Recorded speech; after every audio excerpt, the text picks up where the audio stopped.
我是小工会。我伫咧部落就伫咧讲，我是小工会。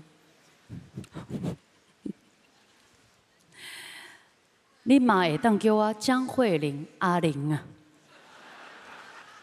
接下来呢，我们要颁发的是台语类的奖项。我今麦看到我们台语的准歌王、准歌后，紧张无？哎呦，我看到一个足水的前辈，我要隆重的介绍他一下。睽违28年，又再度入围金曲奖的白冰冰姐，冰冰姐，你敢若公主呢？哦，我真正差你一点点呢。我讲台语，你安尼放松一下无？有吗？放松，很放松。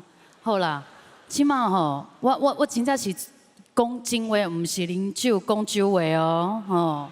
好啦，我台语真正无认得，所以呢，我即马要介绍吼，等的认得的颁奖人，好不好？接下来呢，让我们来欢迎颁奖人喜剧泰斗徐孝顺，还有熊哥最爱守着玻璃初心。